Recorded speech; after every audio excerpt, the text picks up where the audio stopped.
the context of the Hebrew, right, and get past that nigger Gentile, that Negro, that no-grow Gentile mentality, we're still asking the question and seeking to answer it.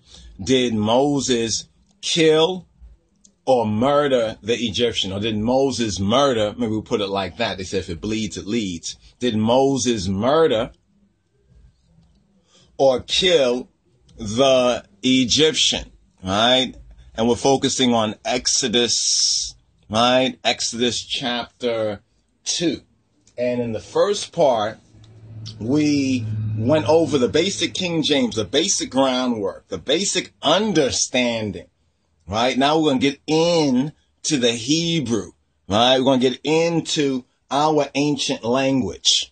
You know what I mean? Which the Jews who call themselves Jews have co-opted for themselves. And that's why they lock down this matrix. And you see, you can go into all those other things. Kemet is cool, is fine.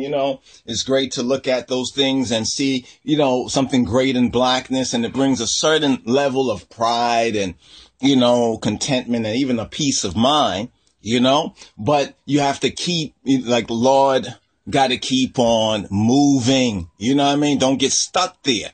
You see, but there's many of these teachers out there that's everything is Kemet, and in a generalized way, African, and all they're giving you is half a can.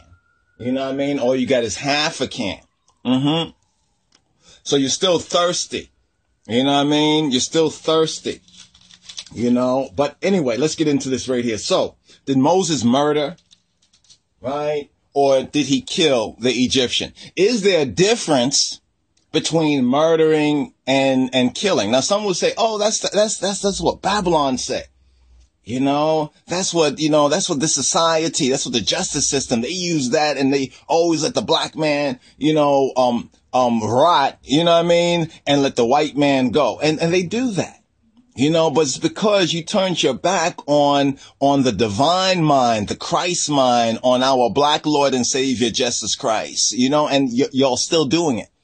You know what I mean? You're still doing it. If there were any ancient gods or ancient Egyptians that were righteous, they were looking for the black Christ, who's a Hebrew or who is a Jew of the line of the tribe of Judah. You don't know that, but we're going to bring that out too. But let's bring this out first, right? So did Moses murder or did he kill the Egyptian? Well, when we get into the word, right? Let's get into the word because, 1 Corinthians 14, right? 1 Corinthians 14, I think 26, right? We want to keep this in the context for the disciples. 1 Corinthians 14:26, it says that when we come together, right? And this is the gathering as one's come together, even to check this video out. We have either a psalm, a song, right? Praises, the Psalms of David, the praises and the roots, the music, the real, music is very important, right? Music is very important. We have a psalm, right? Soul people have a psalm, right? Not these silly songs. We're not talking about noise, right? There's a difference between music and noise. There's a difference between having a voice and noise. So there's a fivefoldness here in our studies, just to go over this. Either a psalm, a doctrine, a teaching, give us a teaching of His Majesty, because we don't want no devil's philosophy, and believing that Moses murdered the Egyptian, and then it says thou shalt not kill, or he killed him, and then it says thou shalt not kill. You're wrong because you're wrong, and we're going to show you why you're wrong. Or a tongue, and here we're going to get into the tongue. The tongue is the languages, right? Because we're using a lot of time the same words, but we're not speaking the same language. And that causes confusion, Iggers can't understand one another. You know what I mean? To really recognize that they're Hebrews, because it's word confusion. The beginning was the word, and the word was with the power, and the word was the power. So the word is the power. It's like the same difference when some black folks use the N-word. Right? In the different ways that they use it. We're not saying that it's right or, giving a judgment, but we're just saying that there's a difference when black people use it because of their common experience and their spirit then when some non-so-called black or Hebrew uses that word, there's a big difference. Big difference. And there's difference in spirit. So psalm, doctrine, tongue, revelation, and this might be and hopefully will be a revelation or an interpretation. So the fivefold, right? The fivefold gift in the church, right? When we say the church, we're saying the called out ones, the true church of the firstborn, right? Psalm, doctrine, tongue, revelation, interpretation. But it says in 1 Corinthians 14:26, let all things be done to edify. You know what the word edifying means? I'm sure your preacher or pastor that sometimes use that word edifying, but that's not words that we use. Nigga, I'm trying to edify you. You know what I mean? Edify. You're going to edify. You're going to think of maybe Mr. Ed. Ed who? You know what I'm saying? Edify means build up. Now we know that language. So King James translate edifying, but when we're trying to help one another, we're trying to build. We say, yo, let's come together and build. That's what the word edifying means. So imagine if it was translated, right, in our spirit, right, so that our understanding, our mind, our heart could grasp it. It would say, make all things be done to building up, right? Whether it's a song, a psalm, if you put out music, make it to be building up. If you put out a doctrine or a teaching on something, let it help build us up. Right? If you're putting out a tongue or coming in some language, saying I'm coming in some African language or with the Hebrew or with the Ethiopic or the Royal Amharic or just with the English language, and you say we're going to speak on English words, and you know that there's a trick in the word, there's some trick knowledge there, then let it be to build us up. A revelation, right? You're going to reveal or expose something. Let it be to building us up. You're going to interpret something, right? Interpret it to building us up or interpret it to edify, right? To edify. So let's move forward. All right. With this edification, right? With this building up. So here we go. Continuing from where we were, right? In the part 1, we was touching on Ratzah. Right? Ratzah. Ratzah, right, is the Hebrew for murder. Right? But it means to dash into pieces. And in est or ie, it's used in a general sense with kill.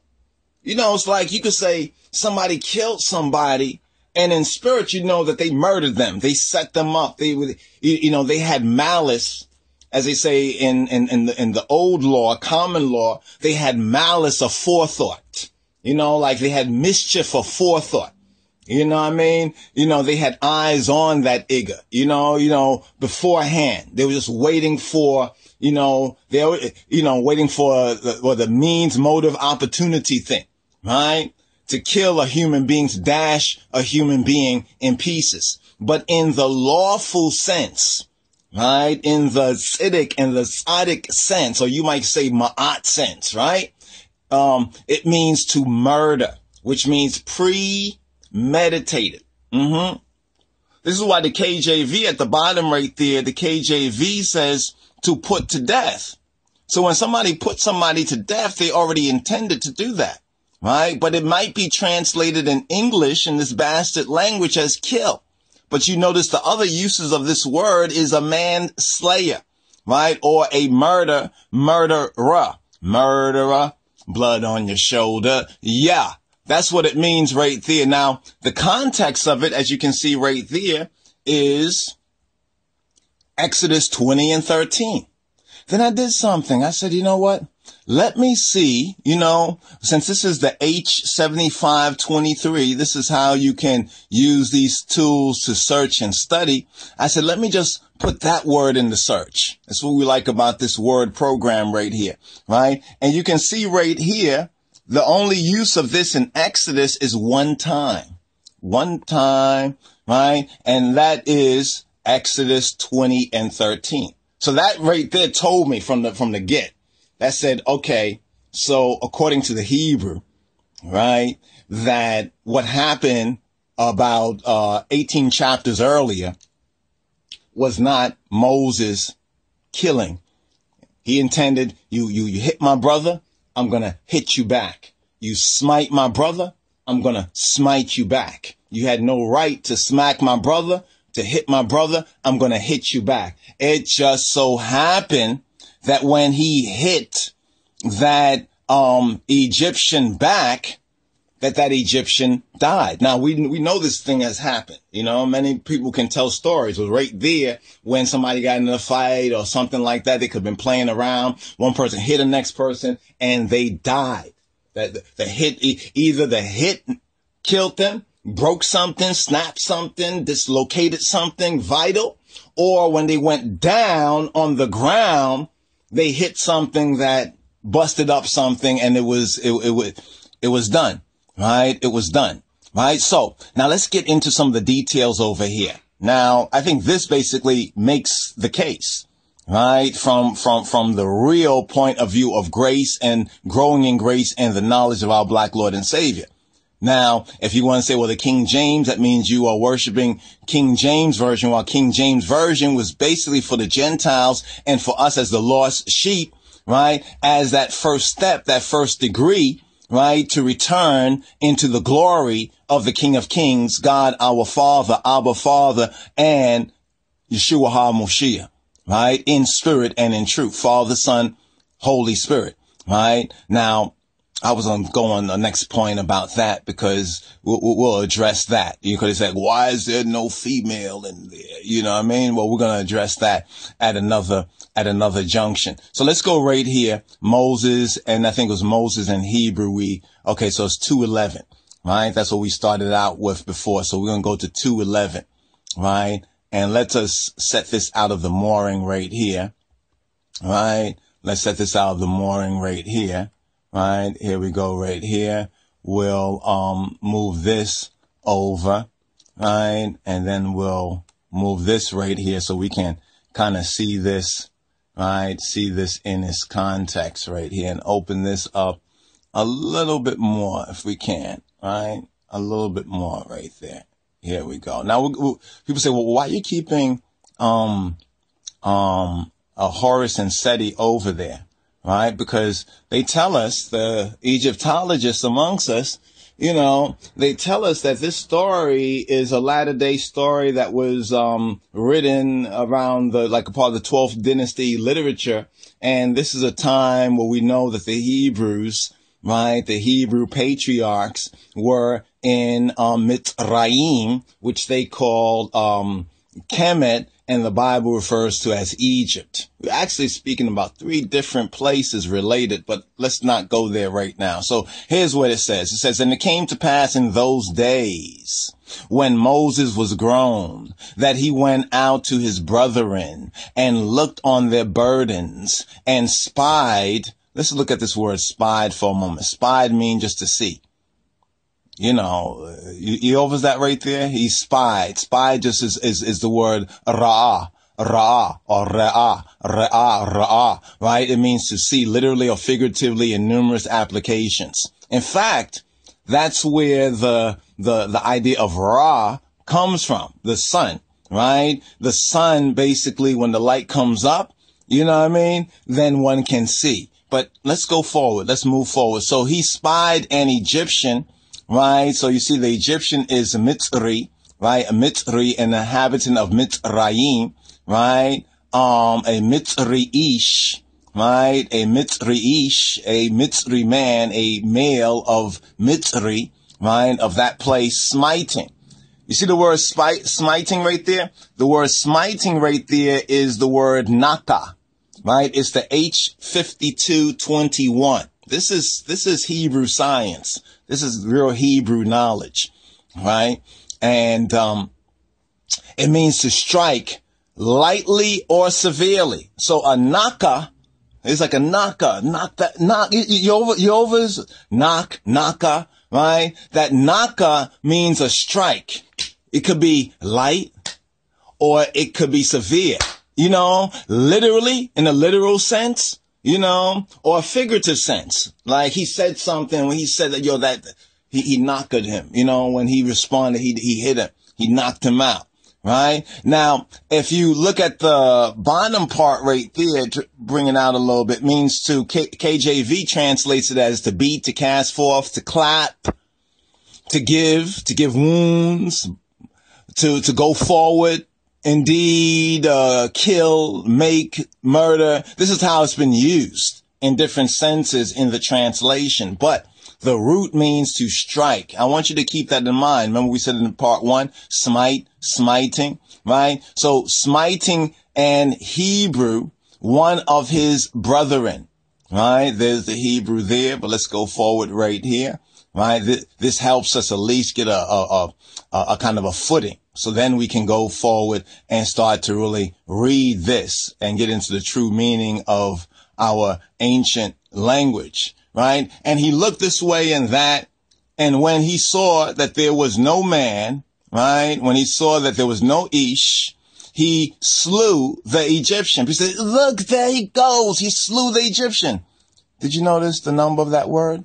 It's the H5221. So why didn't they translate it? Why didn't KJV, King James translator, say, well, and we don't have a problem with King James on the level of bringing forward the Bible. He had to civilize the savages. So the Bible was necessary, right? But for us, this is a low level. And we have to get out of that Gentile mind, that Gentile Negro mind, that Negro no-grow mind state. It's Naka, right? So instead it's to say, and he smite or smit, right? He Naka, he struck the Egyptian, lightly or severely, right? But that's what killed him right there. So there's no kill here or murder here in the sense, well, he killed him from the strike. That was the result of him knocking him. But he did not ratzah him. He did not murder him, right? And he hit him in the sand. Right? Okay, some might make a pun. Oh, if he didn't, why did he hit him in the sand? He should have gone to the authority. That's like the niggas today, right? In this spiritual Egypt. Doesn't sound the same, right?